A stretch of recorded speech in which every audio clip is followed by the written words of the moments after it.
Oh God, I'm muted. It's just a small group, Marie, my dear. I think it's just you and I here. Um, because I haven't been doing lives lately. The algorithm's not picking it up. My times are all over the place, and probably everybody's already seen the Tepe things. So we'll give it a couple minutes. How you doing, my dear? Have you been? Oh, Hope, you're here. Okay, honey. Well, I know, but I think we've did this before, Hope. We didn't have anybody show up except for me and the mods. I was like, "We'll just call it a day." Um, because I'm working now, I might try to do more pre-recordings. We'll see. The algorithm hasn't been picking those up either. Um, but I think we'll just end this because the last one I did, Jack and Lily really didn't get any views either yesterday. Oh, we got 5 people here now. Welcome in. Who's in the bushes? Welcome in. Who's in the bushes? Mhm. You're still looking, honey? Oh, no. That's not good, Hope. Fingers crossed for you. Fingers crossed for you. Uh, Fingers crossed. So, while we're waiting to see if we get a couple more people coming in, we're just gonna do this will be probably the last Tepe case coverage, the last day we cover it. Like, he'll be in court next Monday or next week, not today, next Monday now. They postponed it for a week, but it's just on how they're gonna extradite him back. Oh, I've got the wrong, banner up. How they're gonna extradite him back to Ohio. I doubt it's gonna be long. I doubt there'll be much to report. So, of course, I will continue. Um, we will continue to update. Uh, sorry, let me just. We will continue to update like we do all the cases, but I don't think we will do many more lives here on the Tepes. Um, Sorry, I'm just cold. I'm not in my pajamas. I'm just cold. So my house coat on. So welcome in everybody. We're not going to do a super long live. Like I said, this will be the last, we'll do a few little updates on the Tepes, but that'll be about it. I'm going to move on. We're going to go back to Gus Lamont, the little 4-year-old that's missing from the Australian outback. We're going to go back to Gus, and for those of you that'll join, that'll be tomorrow. Um, we will just do a brief up review of the case. We really didn't cover a lot about him.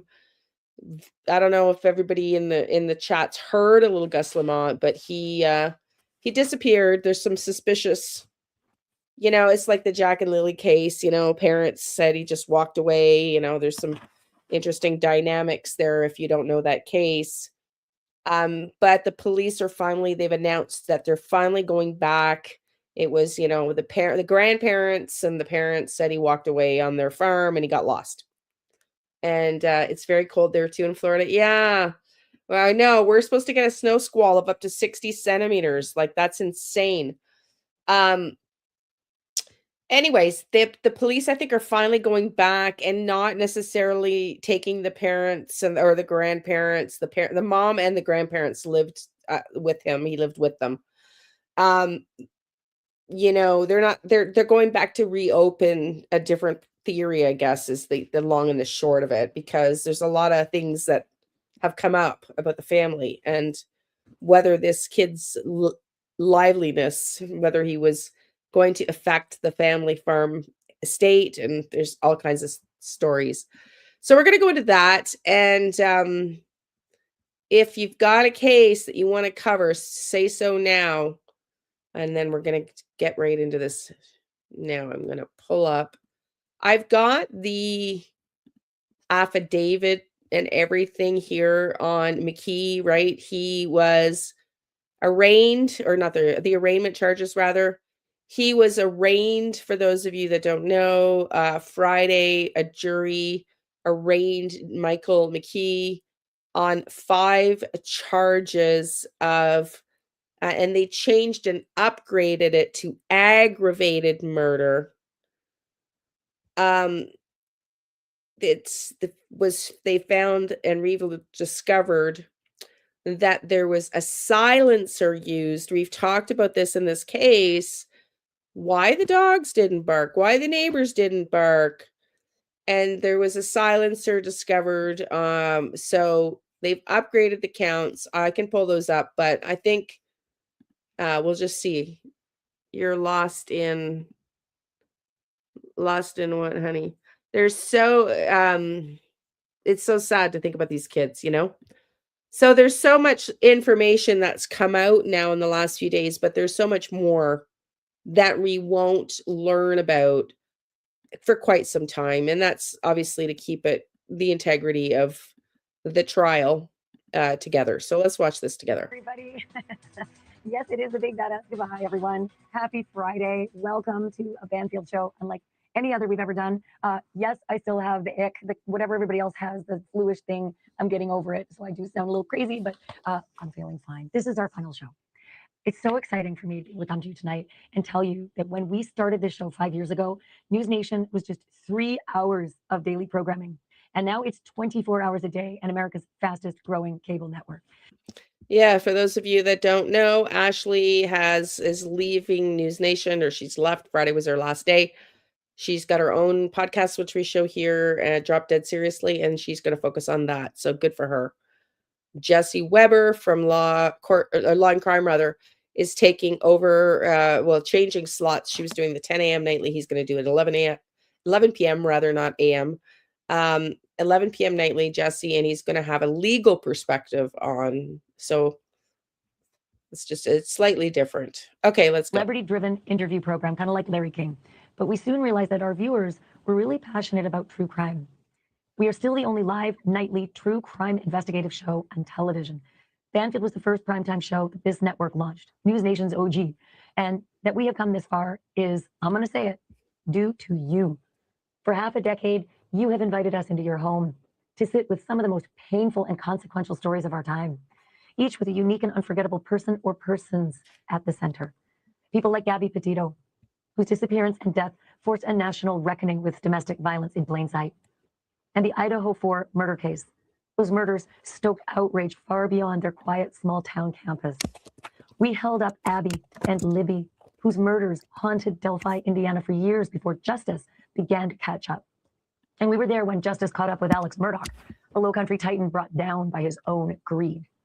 We navigated the twisted and sinister path of Lori Vallow and Chad Daybell, whose faith was perverted into justification for child murder and more. And we shone a light on the conservatorships of Wendy Williams and Britney Spears, asking how an A-list celebrity could lose so much control of her own life and how a system meant to protect can sometimes cause lasting harm. We asked all the right questions about power and impunity in the Jeffrey Epstein case, questions that to this day remain unanswered. Hold that thought. There's something coming up in a bit. And we refused to look away as allegations emerged against some of the most powerful figures in entertainment, among them Sean Diddy Combs, because accountability should never depend on fame or money or influence.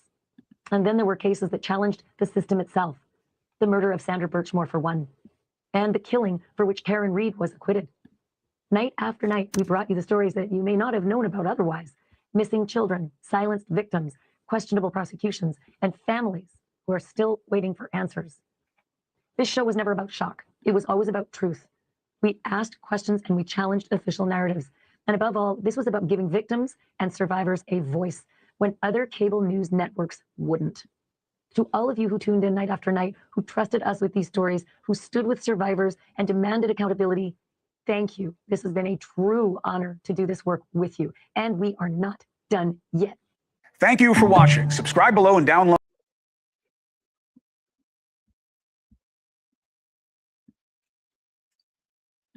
God almighty. I got 3 of them going at the same time. So that's our farewell to Ashley Banfield. I'm sure most of you had heard about that. And we followed her a lot there, of course, on this channel of Being in True Crime. I'm an absolute fan. I just love her. So wish her all the best on Drop Dead Seriously. Go check her out there if you're not already a member or a subscriber, rather. This is the statement before we get to the affidavit and whatnot. This is Michael McKee's, I don't know if y'all have heard this, Michael McKee's ex-girlfriend put a statement out. This is her statement. She was a little weirded out when she learned that Michael McKee was her ex. Crazy story time. So last Sunday, I get a text message from an old coworker that linked this article about a Michael David McKee, and my heart dropped because that's one of my ex-boyfriends, which is pretty insane. I was floored. So just wanted to hop on and talk a little bit about the whole situation. So I dated him around the end of 2017 through a good chunk of 2018, I think. So what I remember of him is he was just like a nice guy. Like he was quiet, introverted, which there's nothing wrong with that. He was a general surgery resident at the time where I was doing my residency as well. And he was really nice. Like there was no issues with him. He was always kind and respectful with me. I've been over his house. It's pretty crazy that you never know someone. But long story short, he did tell me a little bit about his divorce at the time. So, and again, I want to preface this with this is his side of the story and what he spoke to me. This is not truth. This is obviously very biased. But what he told me was that one day he came home from residency and that Monique had vanished. Like she took everything. She left the house completely empty and also took their dog. He was just left very stunned because he didn't see this coming. And he was like completely devastated. So again, this is his side of the story, his thing. Not even sure if it's truth, but I do remember him saying that to me. He also, another thing that I remember is that he didn't really talk about his parents. He did tell me he was adopted by an older couple, and he just like, they were good parents, but he just never talked about them. He never talked to them. I would call my mom like every day. We have a great relationship, but he was just much more reserved. He never really, when I asked him more, he just didn't really want to talk about it. So I kind of left it at that. This is him. This is us celebrating New Year's with a bunch of my friends and family. And this is me right here. And that's him, which is crazy. He also has been to my family home. That's him right there. This is me and my family members. But it's honestly shocking, and I'm grateful that the Lord protected me from moving forward in that relationship. The reason why it ended was I honestly wasn't feeling it. I don't mean to be disrespectful, but he was just kind of boring. And he was very much like kind of surface level. There was no, like, I couldn't go deep with him. And yeah, that's why I couldn't form like a deep connection with him because of that. Like, I think he had a wall up where he just like could not go deep with like any conversations really. So that's why it ended. And I moved up north and the long distance thing didn't work out either. I'm praying for Monique and the Tepe family and their children. But I don't know, I'm shocked. Are you surprised? Are you surprised that she said he was hard, like he just didn't seem like he was sort of detached, hard to get to know, no depth there, kind of boring?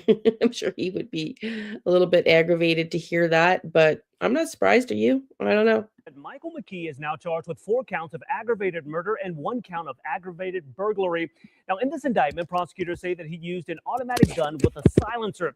The court documents don't offer many more details, but here's what we know as of right now. Spencer and Monique Tepe were found dead inside of their Wineland Park home on December 30th. Their 2 children were also inside of that home. Thankfully, they were not hurt. This case gained nationwide attention for nearly 2 weeks until police arrested Michael McKee. Now, Monique, of course, that was her ex-husband. He was arrested on January 10th in Rockford, Illinois, just outside of Chicago. Columbus police say neighborhood surveillance video helped to identify that suspect. Detectives tracked a car that arrived before the killings and left after. Police say they recovered multiple guns from McKee's home, including the one they believe was used in those murders. If convicted, McKee faces life in prison. Now, he says he plans to plead not guilty in this case. Tonight, he remains locked up in Illinois. He could be brought back here to Franklin County sometime next week. Reporting live in studio tonight, Rodney Dunnigan, ABC 6 News. As the case moves forward, we're also learning that Columbus police will no longer be in charge of bringing McKee here to Ohio. Now that he has been indicted by the grand jury, the Franklin County Sheriff's Office will be responsible for bringing him here. Former Sheriff Zach Scott extradited dozens of people during his long career, and he tells us a lot of planning goes into bringing back such a high-profile suspect. When we would drive at times, we would just have a Chevy Caprice. Suspect would always be handcuffed, but we would establish a rapport with them. We'd spend time talking with them. They did. I can't imagine how incredible that police department must feel. They did an amazing job. We were a little bit critical. A lot of people were getting to be a little bit critical because it not getting to be, but we're expressing some concern that it might be taking long to get some arrest. And here in 10 days, they got an indictment. I mean, they moved fast. They moved fast. So it seems we're going to go through more videos here, but it seems like they have some substantial evidence against him. They've said that they place him going to and from the car. We've already covered this. They place him at the scene. They were able to now reconfirm. Whoops, got that more than once. They found a silencer, multiple guns, a silencer. We're also going to talk about witnesses. Now, this has not been confirmed, but recovered it here. Some neighbors claim that they saw Michael Tepe hanging around at the back fence a week before. Plunder brought it up. We're going to watch that video because I alluded to it, and I didn't allude to it. I said, we covered it once, but I don't want to cover it again because it looked kind of sketchy from the article that I found that said the neighbors thought they saw Tepe there hanging out, or McKee hanging out the back of the Tepe home at the back gate like the week prior. But one of the reporters, Plunder shows it, so we're going to show that too.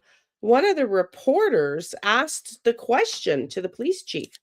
So they are boots on the ground, and they also said, hey, we've heard from one of the neighbors that McKee was spotted there. So that's one of the things we don't know. Did he stalk them? But I don't expect that the rest of the things that we don't know are going to come out before, trial. That's just my guessing, but watch this. The jury has spoken. The grand jury, that is, in the murders of Spencer and Minnie Tepe in Columbus, Ohio. 2.5 weeks after the Tepes were gunned down in their own home, a panel has officially tonight indicted the suspect, Dr. Michael McKee. And along with the charges, which I'm going to get to in a second, this indictment let slip a pretty tantalizing little detail that we had not heard before, that the shooter used a silencer, or as the grand jurors put it, a muffler or suppressor. That's official. Dr. McKee, who's Mo Tepe's first husband and vascular surgeon from Illinois, is charged tonight with 4 counts of aggravated murder and 1 single count of burglary. And if you are counting, tomorrow it's going to be 1 full week since his arrest in Rockford, Illinois. As I come to you tonight, he is still sitting in an Illinois jail cell with his extradition still TBA. Of course, he's going to be headed to Columbus any moment now. Joining me now to discuss these key developments in the All-Star team, some of this show's favorite guests, Mark Garagos, criminal defense attorney and managing partner of Garagos & Garagos, Matt Murphy, former senior homicide prosecutor in the Orange County, California DA's office, and Jesse Weber, attorney and host of News Nation's brand new 11 o'clock show, Jesse Weber Live, which I'm so glad to say premieres on Monday, and he's going to knock it out of the park. Okay, you three, thank you so much for all of you being on this final show. Matt, I'm going to come out of the gate with you. 4 counts indicted by this grand jury, 4 aggravated counts, but 2 murders. Can you explain that? Yeah, no, Mark had the same thought that I did on this. I bet it's just kind of weird, for lack of a better term. So what they're doing is they're proceeding on 2 different potential theories. The first 2 are what we would call P&D, or premeditation and deliberation. Then count 3 is the burglary by itself, and then counts 4 and 5 are the same murders, but with a different aggravating factor where they separately allege murders committed during the course of a residential burglary. So in California, where Mark and I do most of our cases, that basically qualifies it as what's known as a special circumstance. So in the state of Ohio, they technically have a death penalty, but like California, there's a moratorium on it. But that would theoretically make him eligible for life without possibility of parole. So it's a weird way to do it, frankly. But I know Mark was also probably thinking, I can't wait to hear what Mark has to say about this. This was a super fast indictment. We went from, I mean, this is just light speed. He hasn't even been extradited yet from Illinois, and they've already got an indictment waiting for him in the state of Ohio. So the next step, there'll be a bunch of pretrial motions. Actually, as we'll see the process go on, the next big step will be actual trial now that they've got an indictment in hand. So Garagos, jump in here, because when I heard quadruple aggravated murder, I sort of felt like the breath went out of any defense attorney who may be lined up to do this case. Is that, as scary as it sounds, are the 2 extra ag murders that have the burglary and insurance policy in case somehow a jury decides maybe it wasn't premeditated? Well, actually, I think Matt is spot on that when you hear it, not only is it weird, but I think also that when you present this to lay people who are obviously by definition the jurors, it's a little bit confusing. It's a little kind of intellectual, if you will. You would immediately assume that there were multiple or serial. And when it becomes that it's theories, I think that just opens up the defense to all kinds of mischief, frankly. Matt is right that it's like dangling in front of a defense lawyer, just all kinds of things to talk about, okay, well, you couldn't prove this theory, so you did this theory, or you threw this out. So yeah, burglary because he broke into the home. So we know that as well. So we're going to listen to a few videos that are going to give us some theories. But yeah, You couldn't follow up on this one. And why are you indicting? And why are you going to a grand jury? And why this rush to judgment? I actually think things like this, when you do it this way, end up backfiring on the prosecution. So Jesse, you and I have been through a lot of trials together. Some of them are great and some of them are stinkers. And I often think that sometimes the litigators are checking their boxes and forgetting that everybody who's in the jury box is just some dude, right? We just need a story that we can wrap our heads around. And in this particular case, I'm seeing movement and timing and forensics. And I'm wondering, in your opinion, how important is it going to be for these prosecutors to put together a bedtime story for the jurors instead of a checkbox case? So it's very important. Before I even get to that, Ashley, thank you so much for everything you've always done for my career. I love you. You're amazing. And thank you for having me on your last show. Okay, very important. Why? They need to tell a story. Obviously, motive is not an element that they have to prove. But when you're trying to explain why this guy who is accused of this was divorced for so many years and then all of a sudden what snaps? I mean, they have to explain why he would have allegedly traveled 400 miles and killed them in the middle of the night. Remember, he's charged with aggravated murder. They elevated it to get to life in prison. That's prior calculation and design, that it was premeditated. So what are they going to have to show? They are going to have to show that travel. They are going to have to show he went into that house. They are going to have to show the circumstances of that killing. And there's still a lot we don't know, right? We don't have forensics. We don't have DNA, but they say they recovered a weapon that was tied to it. They now have the car. They have the surveillance footage. They now say that that is him. So being able to tell a clear, concise story about why he would have done this when he hasn't said anything right now, I think that's going to be critical for the prosecution. So Matt, so they're confirming now, 'cause this video is him that they put out is him. And you can tell that he's bulky in the video. He's not a small man in the court video scene that we have of him either. So, but they have confirmed that is him. So when we listen to these dribs of information coming out, the average person tends to think slam dunk right away. And that is far from the story for a prosecutor. What in this particular case, given what we know, and it's not a lot, what worries a prosecutor most right now this early on? Boy, that's a great question, Ashley. I think that where my mind goes is, and I'm sure Jesse and Mark are thinking the same thing, I would love to see his Google searches and see what's in there. There isn't really a whole lot right now based on what's been released. This looks like a very strong case. The silencer was certainly new, or what we call a suppressor. But this has all the makings, at least on the surface, and this guy's presumed innocent, of course. This has all the makings of one of those cases where you just got an obsessive ex. And we've all either had an obsessive ex. Mark and I have done these cases together in Southern California, where you got guys that just can't hear the word no. So it's going to be really interesting for me as a former prosecutor to hear what else they've got, what Google searches went on, where he got the suppressors, because those are very expensive. And in a lot of states like California, there's a complete ban on them. So this is going to be, there's a lot more evidence coming our way.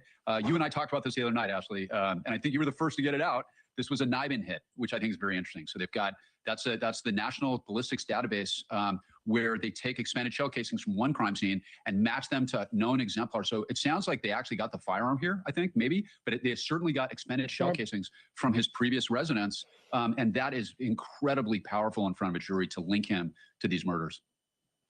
To a weapon and to a silencer, you're right. So Mark, I mean, we're talking about a lot of the bad stuff that defense attorneys don't like to hear. We're talking about surveillance the police say they have, vehicle timelines the police say they have, a weapon and the silencer suppressor that they allegedly have at this point. Can you see any realistic openings right now for a defense attorney? Again, knowing what we know. Well, knowing what we know, actually, and I apologize for smiling when Matt was telling that story. I was thinking of one particular case that I'm sure he was referring to that we had against each other, if you want to talk about obsession. But putting that aside, yes, there are openings. I mean, the hit on the shell casings reminds me, I had another case, not similar, but an instrumentality found at the scene. I've actually had two in murder cases. One was a bottle with a fingerprint. Another was a mattress and a bed frame with a fingerprint. We were able to show in both cases, and won dismissals in both murder cases, that that was just from somebody else. And a good investigator in both cases, separate guys, actually found that out. So I'm not so sure that that's as compelling as it sounds, at least when you frame it the way the prosecutors do. You don't know who brought that casing to the scene. You don't know what the circumstances were of the exemplars and everything else. There's always a lot more to it. I mean, remember, the best day in a lot of these circumstantial evidence cases for the prosecutor is the day they announce it, which is one of the reasons they always want to get a gag order on the defense after that. I think the best day is when they have openings before the defense goes up and gives their opening. Jesse, speaking of the narrative, legally, it is very smart to exercise your right to remain silent, which this defendant did eventually when he was in cuffs. But then when it comes to the media, it makes you look so guilty. And there is a jury pool out there somewhere wanting to know anything more about this. I know what you're going to say, but I want to know why you're going to say it. He should never say another damn word. Why? Because it used against him. I mean, the Timothy Busfield case this week was the complete opposite, right? Different circumstances, different charges, but he was fighting a case in the court of public opinion and the court of law. This is somebody who's a private citizen. He has not said one word. I think that's very wise. Allow his attorney to do the talking. And right now, he doesn't have to prove anything. What they are going to try to do is dismantle the prosecution's case any which way they can, any which way. The car evidence, the ballistic evidence, the surveillance footage, go that route. If he says anything, it could potentially be used against him. And if it's only his choice, if he ever decides to take the stand. So right now, there's really nothing he should say or could say that I think would help him. Jesse Weber, Mark Aragos, Matt Murphy, my final goodbye to you on News Nation. I can't thank you enough for being on this program tonight and for being. Wow. So what do you think? It sounds like, I mean, all the professionals, they're all saying that it looks like he, you know, there's a decent amount of evidence, right? If we get to trial, this woman doesn't think we are going to get to trial. We will watch it here. But she doesn't think we're going to get to trial. Watch this one. Show. I really, really appreciate it. Please click to subscribe. I appreciate all the support. In this episode, I'm continuing to dig into the murder investigation involving Dr. Spencer Tepe and his wife, Monique. Monique's ex-husband has been charged with murdering Monique and Spencer, a man named Dr. Michael McKee. In this episode, I'm going to dive into some new information I've learned about what was going on in Dr. McKee's life before the murders, also why additional charges have now been added on. I'm digging into all of it, all the latest in this episode of Brian Ensign Investigates. So more details are emerging in the murder of dentist Spencer Tepe and his wife Monique Tepe in Columbus, Ohio. It's such a tragic case. I know so many of us have been invested in this since really the beginning, since they were found dead. We're learning more about the abusive relationship Monique had with her ex-husband, Dr. Michael McKee, a surgeon. I'm going to have more on that in a minute because there's a lot of new details. And I also have my guest, criminologist, Dr. Casey Jordan, who's going to join me to really unpack some of this. So that's coming up a little later in the episode. But Dr. McKee has officially been indicted now in the murders. There was a grand jury, and there is now a 5-count indictment, and it includes 4 counts of aggravated murder and 1 count of aggravated burglary. So these are no longer just charges from police. There has now been a grand jury, and the prosecutor is officially now in charge of the case. McKee will be extradited back to Ohio this week. He should be in court at the end of the week, so I'll keep you guys posted on that. According to the indictment, McKee used a gun equipped with a muffler or suppressor. That's the way they described it, a muffler or suppressor, when investigators say he went into the couple's home and shot both Monique and Spencer. And the police chief says that shell casings found at the scene connect back to a gun found at McKee's residence. Now, in terms of what was happening in McKee's life leading up to the murders, there were professional issues that have now come out. There was a lawsuit filed in 2024 in Nevada when he was working for a surgical group there, and it accuses a physician's assistant at the practice of inserting a catheter incorrectly, and almost 9 inches of the catheter, according to the lawsuit, was left inside the patient's body. So Dr. McKee was named in that lawsuit because he was responsible for training and supervising the physician's assistant, according to the lawsuit. And what's interesting is they apparently tried serving McKee 9 times. When I say serving, you know, if you're sued, you get served with a lawsuit, they have to come and they have to serve you with the lawsuit in person. And they tried 9 times and could not find Dr. McKee. They went to his address. No one ever came to the door. They went to his old surgical practice in Las Vegas, and there was a doctor there that said that Dr. McKee just disappeared. So this is a little bit of insight into what may have been going on with Dr. McKee before the murders. The police chief in Columbus, Ohio, said officially now that the murderers were an act of domestic violence. Monique's brother-in-law says she just had to get away from McKee. Apparently within the family, this was a known thing that she just had to get away from him. He said, myself and many others were well aware kind of the negative impact that he had on her and the abuse that he put her through, the torment, that's the word he used, the torment that he put her through. She was willing to do anything to get out of there. A friend of Monique said she would say she thought he would never leave her alone for the rest of her life. And So that statement that's the part that makes me so curious if he had done something like this before. It's just weird that she made the statement to her friend, which we've already showed here, that interview that she gave, very brief statement she gave, but she, if she expressed that he would never leave her alone, it does feel like she kind of pegged him to be this stalker threat, alleged killer that he's proven to, well, he's innocent till proven guilty, but alleged to be right now. So that's so scary. And I wonder if he did try to reach out, or how she came to believe that after all these years. It's just interesting. remember, they had been divorced for 8 years. Okay, the divorce happened 8 years ago, and we still don't know exactly what sparked him to 8 years later come and kill his ex-wife Monique and her new husband Spencer, who is a dentist, by the way. Something else I'm going to ask Dr. Jordan about in a minute. The couple's 2 children, a 4 and a 1-year-old, they were found unharmed in the house, which is just a heartbreaking part of all of this. Spencer's cousin Audrey Mackey says the 4-year-old recently said goodbye to her mommy and daddy. The children, they are now living with extended family. The couple's 1-year-old son, who family believes was likely the one crying because he couldn't get out of his crib. Remember when the coworkers and friends were showing up at the house for the wellness check, and they heard one of the kids crying inside, and the cousin says that was likely the 1-year-old, basically stuck in his crib because it's awful to say, but because his parents had been shot and killed in the house. But the family says the 1-year-old likely too young to really process his parents' deaths. According to family members, it's unfortunate because they will never get to know their parents. And the cousin said, quote, maybe the eldest one might hopefully remember her parents. It's very tragic. So again, I just think in all of this, I'm going to put the GoFundMe link below again. I've been trying to do that on all the videos that I do involving this case. But while we continue to go through the investigation, and obviously there's going to be a lot that comes out now that Dr. McKee has been arrested, maybe he may end up going to trial. We'll have to wait and see. But while we continue to follow that, I just think it's important to remember that there are these kids left behind.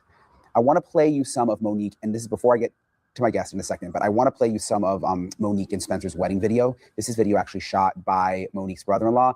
And I had seen some clips of this and photos from it, but I actually found the full video and watched it well after I had started following and covering this case.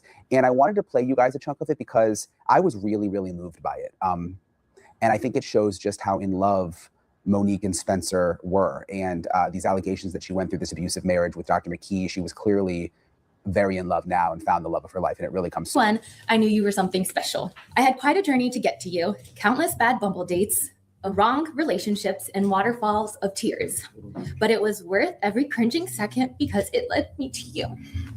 Throughout all of this, I knew that God was guiding me to my person, and that when I met him, it would be the most magical thing ever. And boy, is that an understatement. I'm joined now by Dr. Casey Jordan, a criminologist, host of the podcast Criminal Appeal. It's always nice to see you, Dr. Jordan. We've spoke about this case before. The first thing I want to ask you about is this new information that's come out that Dr. McKee was using a silencer when he killed Monique and Spencer, according to police. What do you make of that? You know, Brian, it shows a lot of foresight and planning. And that is an add-on that you do not need just to go to the shooting range for target practice. I mean, you get a silencer or a suppressor when you want to kill someone. And also, if you want to fire multiple shots, which also increases your risk of being hurt, you want to kill someone and not be hurt, maybe by the children or the baby down the hall or the dog who might start barking or the neighbors who might hear shots. So, I mean, the fact that you go to the trouble to have a silencer on your gun, very, very damning evidence. And it also might suggest that he anticipated that with the first shot, the other person in the room might awake and attack him. And so the silencer might buy him extra time. And by all accounts, from what we know about the crime scene, it looks like Monique was shot in the chest once And Look him in, possibly my that dear. was his first target. Spencer awoke because Spencer was shot a number of times. Perhaps Spencer was trying to fight back. But the silencer would have made it possible to get out of the house without people noticing. Could it also play into premeditation because they've now made them aggravated murder charges? They've said premeditation. Could they use the silencer to try and prove that he went and bought a silencer? Absolutely. I mean, that shows the planning and forethought. Nobody just accidentally goes into a gun shop and buys a silencer unless they plan to use it. And there is no logical reason to have one on your gun unless you plan to actually harm somebody with it and keep it quiet.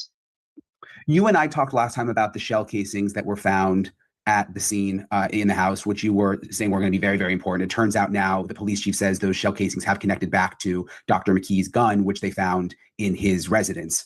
Are you surprised that he kept the murder weapon like that? I mean, couldn't he have thrown it out of the car or thrown it in a lake? Or, you see that in other cases.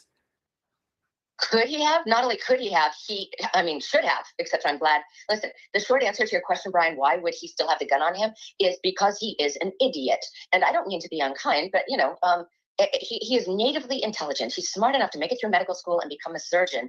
And yet with that comes a certain God complex we often talk about with surgeons particularly. Don't beat me up, surgeons. But you know that many surgeons, because the work they do is the fine line very often between life and death, they fancy themselves incredibly intelligent, but with that comes a certain amount of arrogance. And in this particular case, I would think that even though he was highly intelligent, the arrogance got in the way and made him overconfident. And the overconfidence is like, they're not going to come for me. They're never going to think it's me. Why do I need to get rid of this gun? I like this gun. I paid for this gun. Why should I throw it in the lake? And, from the best laid plans, the most brilliant murder plans, you're going to make 10 mistakes at least. And keeping the gun was his most obvious one, and leaving DNA at the scene.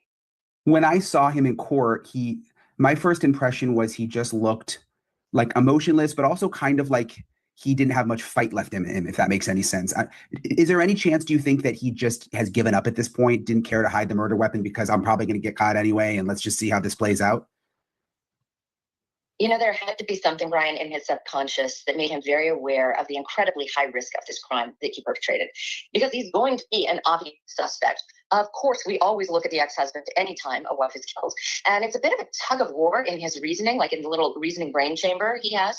He's like, no one will ever suspect me. I'm a fine, upstanding vascular surgeon with no criminal history. And, that's the overconfidence. And it's a tug of war with the logical fear and the assessment of risk, which you would think he would be good at. But in the end, he knew that the chances were very high that he would be questioned and even caught. And in the end, the overconfidence in the tug of war won out. And this is probably fed by the fact that we've learned a bit more about him that shows he was on a downward spiral at work. He had malpractice suits where he was named. His life was unraveling. He didn't have a happy marriage. He didn't have beautiful children. He didn't have a lovely golden doodle. And I think that in his effort to scapegoat his misery and his depression, he focused on his ex-wife. And it could have been anybody in the scapegoat world, but Monique was an easy target because she was so happy and living such a different life with her new husband than she ever had with him. So, the bottom line is, did he think he was going to get caught? Not consciously, but subconsciously, he had to know that it was extremely likely and that he would be the number one suspect. And I think to a certain extent, maybe he didn't care. Do you think this came out of nowhere after 8 years, or do you think they had some kind of communication and saw each other? Because like you mentioned, we've learned more, and there are friends now of hers who have come forward and said that she still feared him. She still thought about him. We will probably find that out through a big, deep dive on their digital media. If he had made phone calls to her or texted her or emailed her, that will surface. It's too early in the game to know. But to the extent that she's watching his social media, which she probably does because she lives in fear of him, she wants to know where he is and what he's doing and if he's happy, what's going on at work, because she's afraid if he goes off the deep end, he might come for her, as her friends have confirmed. And the bottom line is he's watching her social media. And I know she can block him, but come on, there's 1,000 ways around that. They probably still had mutual friends in common, and he could check in with a friend who would show her, her Instagram and her beautiful, happy family and all that sort of thing. I'm sure he kept constant tabs on her and very likely even physically stalked her around the house or cased that house. This was planned. He didn't just jump in the car that night and decide to do it. He got the gun. He got the silencer. He drove down.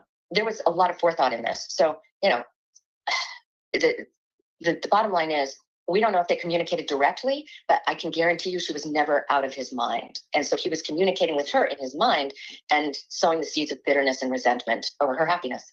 When you say he may have stalked the house, how can they figure out if he did that, the investigators? Will they be able to, I guess it's like I'm thinking about how to go through tolls or cameras or.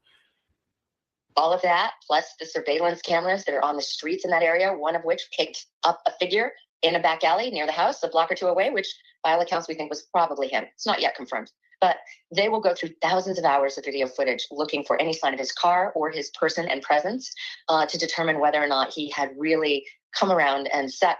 One of the questions that people still ask is, how did he know the code, assuming he got in that way to their digital keypad? And there's ways you can do that. I mean, with a telephoto lens, you can just watch somebody walk in the front door and parked across the street and see what numbers they push. I mean, from my 2 cents, I suspect that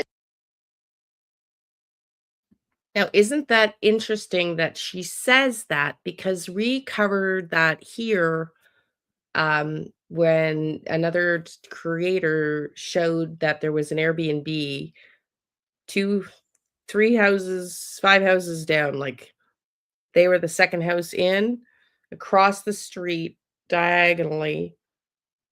They were the second house in. It was like the third or fourth house in the other side of the other block across the street in a diagonal kitty corner. And so when you think of that and you think of what she just said, anybody could have zoomed in. And now we're going to listen to, after this, we're going to listen to, we've already reported here a potential neighbor. Did you? Interesting. It's very interesting to see, or think about, did he potentially get that code, across the street, like from a binocular? How did he get in, right? It's the biggest mystery in this case so far. the digital code, if Monique set it up when they renovated that house, was probably the same digital code that she had when she lived with her ex-husband, maybe her birthday or her zip code or something like that. And it seems like a Hail Mary pass to just show up and not know the code. But this is something that is still nagging on all of us. How did he get into that house? Yeah, no forced entry. We still don't know. I've heard a couple of theories too about whether the kids may have been locked in a room, or whether he may have locked the door to where he allegedly killed Monique and Spencer, maybe to keep the 4-year-old out. So we're still trying to get, the police haven't released very much officially, but we do know there was a grand jury and there's now 4 counts of aggravated murder. Do you know why 4? Because you would think like 2, because two victims. Okay, 2 murders, but 2 different, what we call the corpus delicti, which means the combination of criminal intent, criminal act, and concurrence. Now, just follow me here. He broke into this house or entered this house with the intent to commit a felony. Okay, that's the burglary. Doesn't have to be a larceny. The felony could be the murder. Now, they're expected, the defense attorney might say, he came over to talk to Monique. He didn't plan to kill her, or he came in and he was going to steal stuff, but he wasn't going to kill anybody. And then somebody surprised him and he shot them. But he didn't plan to kill anybody. That was just ancillary to the burglary. There was no forethought. So that's one set of charges. And in a nutshell, Brian, they are trying to, it's a preemptive strike, a fail-safe, in case the most logical explanation, which is that he planned it, there was criminal intent, there was calculation and design, I think is the way that they phrase it in that particular jurisdiction. In case the jury doesn't believe that he calculated it and designed it, the intent to murder, they've got the burglary as a backup, because murdering in the commission of a burglary is a whole different set of murder charges. In other words, they could be found guilty of one set of those murder charges or even both. How do they know, Marie, you said that earlier, how do they know there was a burglary? I'm wondering, because they said they found multiple guns on his possession, right? And the silencer we know was found, and they said the shell casings, and they can place them on the scene. How do they know, though? I just lost my train of thought. Oh my God. But she was just saying, God almighty, Leanne. He calculated it and designed it, the intent to murder. They've got the burglary as a backup, because murdering in the commission of a burglary. That's it. That's what I was trying to say. My God. How did they know? I was just getting an email from my new boss. So sorry, a little distracted. How do they know there was a burglary? Did he take, how 6 sadistic people, they say, that some of them take, trophies, if you will, of their, did he take something from the property? Like, why the burglary? Marie Curie, you said that earlier, my dear. AI, yes, you can manage and obtain door lock codes through various smartphone apps. I know. I was thinking about that. This company, because Some YouTuber went out and said she was canvassing. I don't want to mention her name, but she found the brand, and we watched it here. We showed it. Part of it, I think. Maybe I decided not to. It's all a blur because we've covered so much Tepe stuff.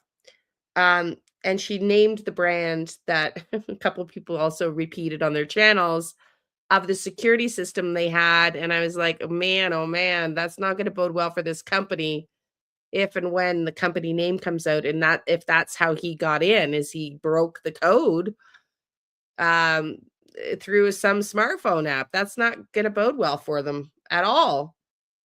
Well, this is exactly what I'm wondering, Marie. Could it because, like, did he take something back? You know, you were asking earlier, but I wanted to get to this place, and you're always very early in your questions, and I'm like waiting for you guys to hear the answer, and you've already asked it. It's hilarious. So yeah, it's just curious, right? It begs the question, did he take something? And it's like they're doubling down just to be certain. But yeah, anyway, I mean, we won't know that, but I wonder, that is very curious. So burglary. So what did he take? Nobody's even asked that question. What would he have taken? Is a whole different set of murder charges. In other words, they could be found guilty of one set of those murder charges or even both. Makes sense. You mentioned some of his professional issues. There's now this lawsuit that's come out of Nevada that he's involved in. Apparently, he was supervising a physician's assistant who left a pretty large catheter in someone. And the lawyer has come forward that was trying to sue Dr. McKee and said that he was having such a hard time finding him, that he tried serving him 9 times, that they went to his old place that he worked in Nevada, and they said that he just packed up and disappeared. And this was all before, in the years before the murders. Do you think that could have anything to do anything? I mean, is that important to the investigation? Well, to me, it just supports the idea that this doctor's life was unraveling. And I'm sorry, toughen up, Buttercup. When you're a doctor, you're going to get sued. It's why you have malpractice insurance. But this is... It's true. Like, he did not have great coping skills. I mean, I'm not in real estate anymore, but I was for 25 years, and I had insurance. Every realtor knows that you can get sued. I never got sued, but sometimes some realtors do get sued. The bird is beyond sick. That's premeditating right now, right? Wow, exactly. Well, that's right. And the silencer proves, like she said earlier, DEA, the silencer proves you can't just say, oh, I went to burglarize them and the theft part went wrong. Like, why would you pick your ex-wife's house and bring a silencer? Like, clearly, there's premeditation, and he drove 6 hours. And now we're about to hear, I think you might have already just said it. I said, the bird is beyond sick. That is permeating me right now. Oh, I see what you're saying. I read that wrong. I read it wrong. Now I'm looking at Marie's comment, and I'm like, yeah, that's kind of interesting. Do you think? Oh, God. It doesn't sound that way because of one of the videos I saw, and they said yet to be determined, but it sounds like there's some clues. I can't remember if I picked it or not, so that's why I'm saying it as our final cut, making the final cut. But there is a rumor alleged that they think he shot Monique first, and that's why she was shot on her side into the chest, because she might have been in bed, and that Spencer heard the gunshots and woke up, and that's why he was off the bed when he was shot. Now, that's just speculation. We don't know. But a lot of these things that have been coming out rumor are now being reported on. So man who seems to run hard to say, but from his problems instead of facing them head on. You've got insurance, let them deal with it. Mistakes do happen. Well, that's what I was going to say. The guy has a hard time coping with things, and to the extent that he evaded the 9, I said 7, I was wrong. 9 times they tried to sue or serve him, rather, the lawsuit documents for the malpractice, and they couldn't reach him because he's evading authorities 9 times for a lawsuit. I mean, that's a very large extent. That's a huge not being able to cope problem for a doctor. It's very interesting. Under the captain of the ship doctrine in law, in tort law, because he was in charge of the physician assistant who made the mistake, he is the guy who is liable and culpable. And he probably doesn't think that's fair, and he disagrees with the law and doesn't want to be sued. So, I mean, the fact that that the lawyers tried to serve him 9 times and he ducked out and managed to evade them every one of those times it shows that he just is a man who shirks responsibility. He thinks he can run from his problems, that he can outrun his problems, that they won't catch up with him. Instead of just saying, all right, this is going to be tough, but I'm going to grab the bull by the horns and I'm just going to face it head on. And if that is his character, if that is his personality, to, blame everybody else and feel like he is the victim of a witch hunt, he will be looking for a scapegoat for his misery. And it's compounding. It's compounding daily. He has problems at work. His wife left him and divorced him and is having a wonderful, happy life with her new husband. Who knows what else was going on in his life? But in the end, he decided, we see this a lot. And you asked me earlier, do you think he knew he would be caught? There's always this thing where, they don't want to be caught, but their life is going down the toilet, so to speak.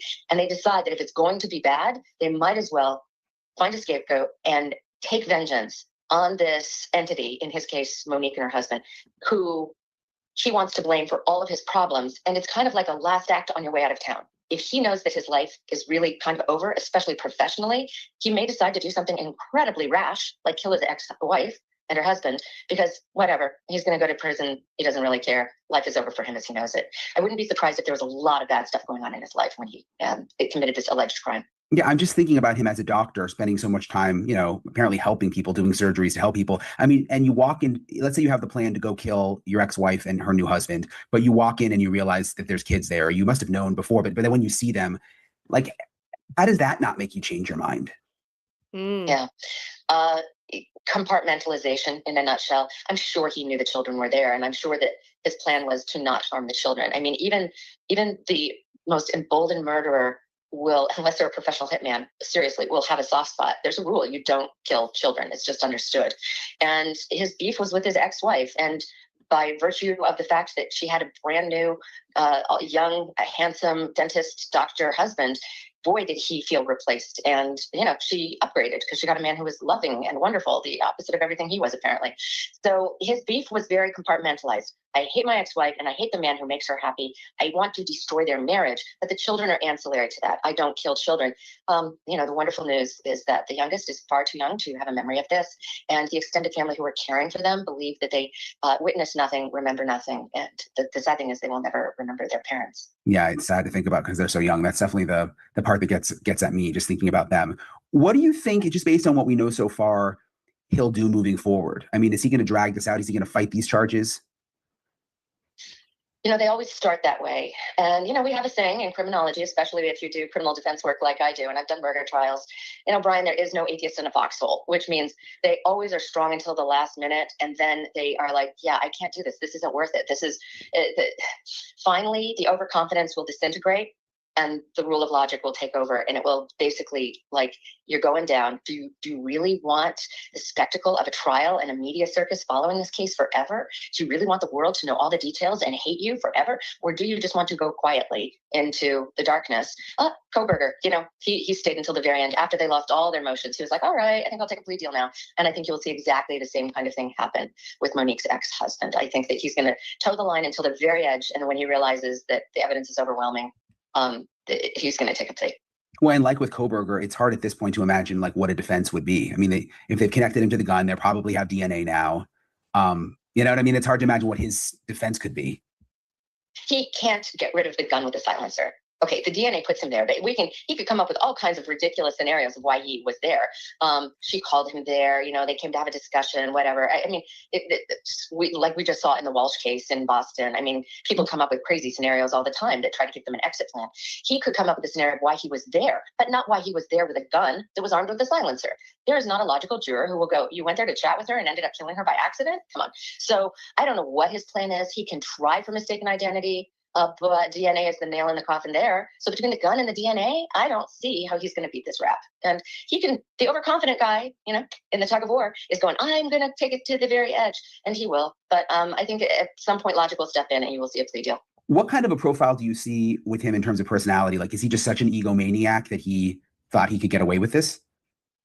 Well, as I've been describing him as overly confident. So we could call him egomaniac, megalomaniac. Yes, narcissistic. Trust me, having dealt with narcissists more than once, think their own, what doesn't stink, and they can pull one over. And that's probably what he thought, that he was too smart and too bright to get caught and he could outsmart them. Maniac. I mean, I have not seen or heard a word from this person in person, so we don't diagnose. But I mean, clearly there's a lot of antisocial personality traits going on here. And I hate to make mass generalizations about doctors and surgeons, but there's been a lot of literature on their personality traits. And, arrogance and narcissism is very common among physicians, and it's born from the fact that they do hold the fine line between life and death in their hands. But surgeons particularly, they're not so much in the healing practice as in the cutting practice. And they make mistakes. They do get sued. I think that he is absolutely blown away that he has a malpractice suit on himself this early in the career. But when it comes down to his personality, I hate to say it's so common. It is common across the board, especially with serial killers. But this is just a one-time thing for him. Let's hope. And it's power and control. When he feels that his life is spinning out of control, and doctors are all about extreme discipline and extreme control. That is how you become a surgeon, a physician, by studying hard, putting your nose to the grindstone, excluding all else in the interest of your profession. And then when you arrive, you have a personality, not just a profession, which is paramount with power and control. When you feel your life slipping away, perhaps because of the malpractice lawsuit, perhaps because his wife dumped him, who knows, maybe he was in financial ruin. He may have all kinds of things going on that we don't even know about, dumped by a girlfriend, lost money gambling, who knows? But when we find power control oriented killers losing their sense of control, that's when they do completely uncharacteristic things, like perhaps take the life of their ex-wife. It's all alleged, innocent until proven guilty. But based on the evidence we have, he's good for it. Yeah, it's interesting what you were saying. Yeah, 14 days later. I mean, could he have, listen, I've met lots of men before, no offense to men, but I have met men before who don't cope well. Seems to be more likely a man thing. They don't cope well without a woman in their life. And, maybe he was just that insecure that he really didn't cope well without a woman. It seems like it. Let's listen up. Question out of my mind about the Tepe murders. Neighbors had said that they had seen McKee in the neighborhood and in front of the Tepe home days before the homicide. Can you confirm that? At this time, we're unable to talk about specific information. But again, when we get additional information, we'll be more happy to share it to the public. So neighbors said they had seen Michael David McKee in the neighborhood and in front of the Tepe home in the days leading up to the horrible homicides. Now, of course, police officials would not comment on that reporter's question, but I'm trusting that local boots on the ground reporter knew what he was talking about. Obviously, they're going around in Columbus, Ohio, interviewing the neighbors of Monique Tepe and Spencer Tepe, unfortunately lost their lives so violently on December 30th. And now we're getting so much more information day by day about what may have happened, what they suffered. Well, the grand jury has just indicted McKee. There's several charges. There's mention of a silencer or sound suppressor, as it were. Perhaps that is what he used. He was hit with 5 charges, and we are waiting for his Ohio appearance. Forgive me if I sound weird or look even weirder because I'm healing. I've been under the weather, and now I'm pounding the vitamin C yesterday, I think it was, and I'm feeling better. Praise God, I'm trying to get through this. I keep thinking of that quote over and over again. Now, that reporter is probably correct. Now, there was another reporter who mentioned McKee was allegedly married after Monique to some person. He had a second wife, is how the reporter put it. I think she was wrong. I think she's mixing up Michael D. McKee with a different Michael D. McKee who shows up in the Ohio court system, who was from Whitehall. So I've seen people mix them up. I know this is an ongoing investigation. I don't know if you can say this, but obviously they were divorced. Are you able to say anything about their relationship after that divorce? It was in 2017. Were they civil? I know he had a second wife as well. Again, there is, the investigation is still ongoing. Just understand, we're still collecting information. We're still going through a lot of evidence, and there's just some things that we can't speak to right now. However, as far as that reporter talking about neighbors, what neighbors have reported to him, seeing McKee in the neighborhood, I believe that gives us plenty of clues about how Michael McKee plotted and stalked and planned out this crime in the days prior to the murders. Boldly is my belief. First of all, I believe Michael David McKee was pretty bold to be spotted in front of the Tepe home. That's one of the things that caught my ear. Wait a minute, was he standing out front? Was he in a car? So he was not just seen allegedly around the neighborhood. Maybe he was in the alleyways, but he was also seen in front of their house. So was he just standing there just boldly or in a car long enough for neighbors to recognize, maybe that guy looks out of place, or later realize, oh, this is the same guy we saw in that surveillance video in the alleyway. And eventually, oh, the guy who showed up in court after his arrest for the murders. Wow, that looks like the same guy. Now, if you're a homebody like me with amazing powers of observation, like Pink Floyd sang, you know it when someone unfamiliar is kind of lurking around your neighborhood, and even perhaps a busy neighborhood like 4th Street. It's pretty busy there in Columbus, where Monique and Spencer lived, near OSU campus. Even though it's a busy neighborhood, neighbors apparently noticed, wait a minute, that guy was hanging around. For example, if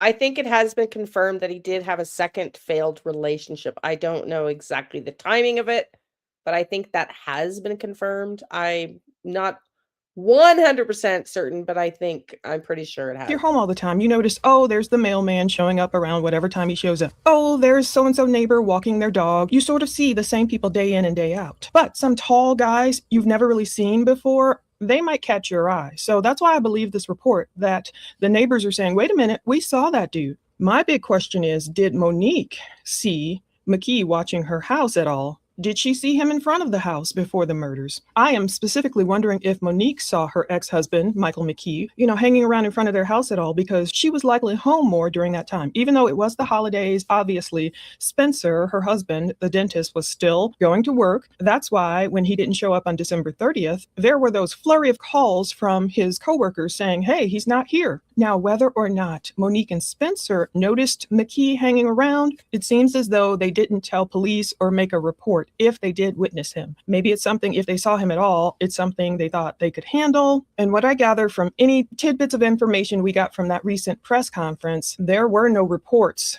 received from that 4th Avenue home regarding McKee prior to the murders. That's the way I understood the questions being answered, rare questions being answered, though they were. We got a few tidbits, and I would understand it, believe me, if Monique or Spencer didn't make a report. Sometimes with a stalker, you don't want to rile them up by, oh, let me call the police on you, or let me get a restraining order against you. Unfortunately, I don't know. I disagree with this one point. I love Plunder. She does an amazing job. But I think if she was that afraid of him to the point where she still talked about it, she would get a restraining order if she thought he was that dangerous. I don't think she'd be worried. I don't get that vibe about offending him or worrying about him. I think it would, I don't know. I don't get that vibe. I'm not saying whether you should or shouldn't. What I'm saying is sometimes that can rile people up even more. Second of all, the thing that sticks in my mind about that reporter's question is he's saying neighbors saw McKee not only in front of the house or around the neighborhood, he says days before the homicides. So that grabbed my attention. He said, okay, days? Was McKee really in town and in that neighborhood? I think we reported it here, and I tried to find another report. I think we reported it here like a week or so ago, that he was seen by neighbors for a week ahead, the week prior. He didn't just say, oh, they saw him in the hours before the crime. He asked police, okay, neighbors said they saw him days before. So if McKee was definitely hanging around the Tepe neighborhood and around their home for days, that would have been sort of like a reconnaissance mission for him. Not that McKee was ever in the military that I could find, but it would have helped him figure out how to enter their home, perhaps. A reconnaissance mission is a military or intelligence operation. I had to look it up. I kept wanting to say recognizance, of your own recognizance. I'm so used to court stuff. I'm thinking a reconnaissance mission. When you're gathering information about your enemy. And to McKee, in his mind, I guess, Spencer and Monique must have somehow become enemies number 1 and 2 in his mind. So you go on this mission, you check out the terrain, the weather, potential threats. You observe all around, using all these methods you can to understand your enemy's position. You're understanding your enemy's position, their strengths, their weaknesses before you carry out this larger operation. Is that where all the premeditation comes into play on McKee's recent charges? Not only if he were headed straight from the Chicago area to Columbus, it would have given him 7 hours worth of time to say, I shouldn't do this. But also, if it were true he was in the area days before, that would play into his premeditation. Did he know what he was about to do? Was he working up the nerve and determining the perfect time and the perfect way to get into that McKee home? Perfect time when the kids would be asleep, when Monique and Spencer wouldn't have any visitors over or family over. Did he have binoculars? How deep did it go? How much was he able to observe about their routine, perhaps in secret, in the days prior to the murders? Did he notice, oh, Monique, my ex-wife, she's not taking her 4-year-old daughter to preschool. I see they're on Christmas break now, or what have you during that holiday time. Did he notice, oh, Spencer's still going off to work at whatever time? I see Spencer waking up at 5 a.m. or whatever time he left the house normally. And Monique is alone with the kids during these hours. This is the time Spencer normally comes home, or Monique goes to the grocery store, or what have you. This is the time their friends might come visit, or family, and now everyone's gone. And was he there in the still of the night, previous nights, deciding, oh, the 3 a.m. to 4 a.m. witching hour, oh, that's the perfect time for me to strike my victims. Not many people are on the streets, or not many people are in that alleyway, or let me see which cameras are where. And if I walk here and park my car here and walk that way, I can get into the home. So how did he bypass their Simply Safe digital security system? That's what allegedly they had, a Simply Safe. I'm not sure on that. I'm just going by what I'm Googling. Recent reports into the deaths of Dr. Spencer Tepe and Monique Tepe. They're claiming this couple had a Simply Safe security system involved. They're claiming this couple had a Simply Safe security system. You know, people have seen a lot of security systems, you know, around their house, the Ring doorbell camera, all this stuff. They took measures to protect themselves, prepare. I don't know if the Tepes owned any weapons themselves. Even if they did, this is why plenty of people who want to strike out at vulnerable people, they choose hours where they believe they're asleep, where they are in a weakened state, not really knowing what's going on, perhaps startled out of their sleep. Maybe they were celebrating. I mean, it was the night before New Year's Eve. Did McKee say, oh, I better not do this on New Year's Eve? They'll have a bunch of people over there. I know, I'll strike December 30th when no one's expecting me to be there. Did he notice them drinking any alcohol? Did he know, you know, this is just me pontificating, speculating. I have no idea what they were doing. But was he peeking through the windows like, oh, they're drinking. They'll be pretty, you know, in a deep sleep, and I'll get in there in the middle of the night and really catch them when all their defenses are down. Now, we know police have told us there was no sign of forced entry. You said there were no signs of forced entry. Are you able to say any more about how we got into the house? Unfortunately, we're not able to talk about that at this moment. So just because there was no visible sign of forced entry doesn't mean McKee somehow forced himself in, of course, but not in a way where it's like, let me shatter the window or let me kick in the door. Perhaps somehow he learned to hack their Simply Safe system. From what I hear, there are plenty of YouTube videos out there. He shows people, look, this is how easily some of these digital code systems can be hacked. So if anything, I didn't even watch it. I'm not going to get into how to do it because I don't even know how. I think they're devices people get or whatever. Not that I want to teach any criminals how to get into a home. What this video can represent is a learning lesson for anyone who's really dependent on, oh, you know, my Simply Safe system will keep me protected. Well, I think you better go watch some of those lock-picking lawyer videos, because apparently people putting their faith in some kind of digital code might have too much faith in that to keep thieves, burglars out of their homes.